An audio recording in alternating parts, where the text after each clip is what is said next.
Olá, caríssimos amigos do Acelera GP. Eu sou Ricardo Arcuri, comentarista de Endurance pelo Grande Prêmio, e estou trazendo aqui para vocês um pedido que me foi feito pelo nosso ADM para explicar um pouco da diferença do GTEs para o GT3 e que, apesar de serem carros com conceitos parecidos, por que eles são tão diferentes? Vamos começar pelo conceito.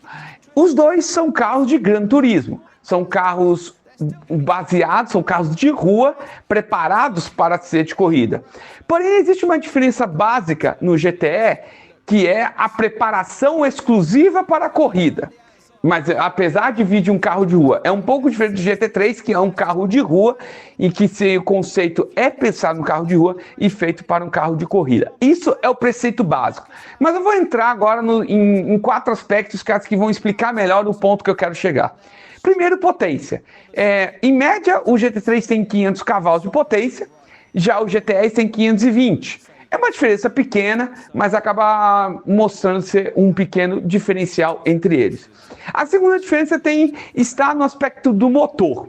O motor do GTE, ele é colocado sempre como uma formação de motor central. O que é o motor central? O motor posicionado na parte central do carro, pensando lateralmente, e dessa maneira você precisa ter na longarina, né, no esqueleto do carro, duas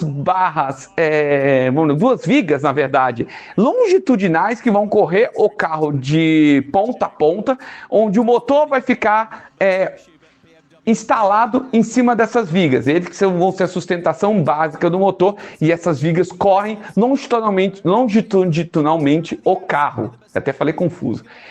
O GT3, alguns carros possuem essa construção, mas não são todos, porque o GT3 pensa numa ideia de carro de rua, e cada carro de rua, cada montadora fez um conceito do seu carro da maneira que achou melhor. Alguns com motor central e outros não.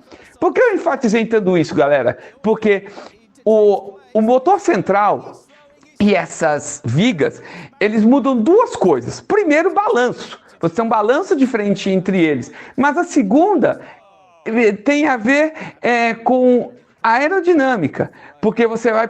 e aí entra a terceira diferença entre eles. Porque o GTE possui muito mais pressão aerodinâmica.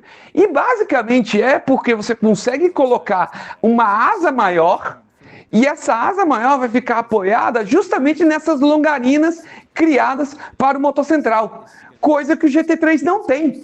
Então, por isso, as asas que você pode colocar no GTEs são maiores. Não só pelo peso da asa em si, mas também pela carga, pela pressão aerodinâmica, pela carga da pressão aerodinâmica que ele vai gerar. E aí você precisa de um suporte maior, mais robusto, e aí essas longarinas vêm muito bem a calhar. E como eu falei, nem todo GT3 tem, então, portanto, o GT3 não pode ter, por convecção, por função, não pode ter essas mesmas cargas aerodinâmicas e as mesmas asas, e elas acabam sendo um pouco diminuídas por esse detalhe. Elas continuam sendo apoiadas na longarina, na parte traseira, mas é um apoio diferente, é um apoio menos robusto.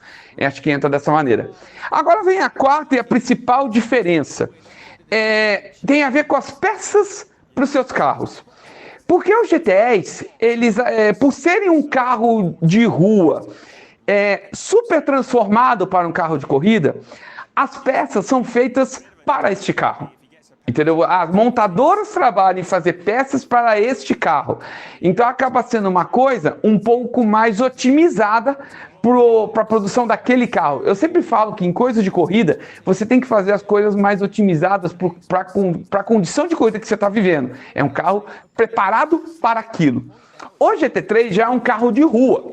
Por mais que seja um carro esportivo, é um carro de rua. Portanto, as suas peças são pensadas para ser carro de rua, para andar em estradas boas, como o Autobahn, por exemplo. Mas são carros de rua, são peças feitas em série. Enquanto os GTEs têm peças feitas para aquele carro, pensado em ser puramente um carro de corrida. Então, isso acabou aumentando demais os custos e ficou uma coisa meio que exclusiva de montadoras. Os GTEs acabaram ficando exclusivos de montadoras e tornando caro demais para que equipes independentes conseguissem andar nesses carros e serem minimamente competitivas. Esse é o motivo que o GTE acabou. E aí entra o ponto que eu vou explicar agora, para vocês terem uma ideia do que eu estou falando, essa diferença. Nós estamos falando de um carro que numa corrida de 2 horas e 40 em Virgínia, que tinha GT Le Mans e a GT10, que eram GT10 e GT3, em 2 horas e 40 eles faziam 2 voltas de diferença entre o vencedor da GTE e o vencedor da GT3. Ou seja, tem uma diferença de desempenho, mas é uma diferença pequena. Porém, o aumento de custo era abissal. Enquanto você conseguia fazer uma temporada inteira de GT3 com 10 milhões de euros, o GTEs, nós estamos falando de 45 a 50 milhões de euros.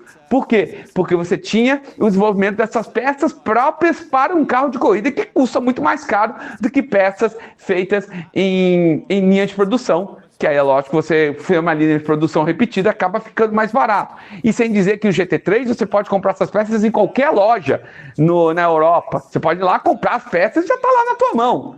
Tá? Então, você tinha um custo 4 a 5 vezes maior do que o GT3, com um desempenho apenas 20% maior. Pouca coisa. Então, um custo-benefício muito ruim. E que atrapalhava também a sorte de equipes garagistas, equipes clientes, de serem minimamente competitivas. O GT3 e o regulamento federal do GT3 possibilitou a volta das equipes clientes junto com as montadoras. E isso porque tem categoria que não permite montadora diretamente ligada. Então mostra que essa mudança do GTS para o GT3 foi benéfico para todo mundo. E o desempenho nem caiu tanto assim. Continuou sendo um carro muito legal de pilotar, onde que todas as pessoas, todos os pilotos gostam de pilotar, desde os novatos aos mais experientes.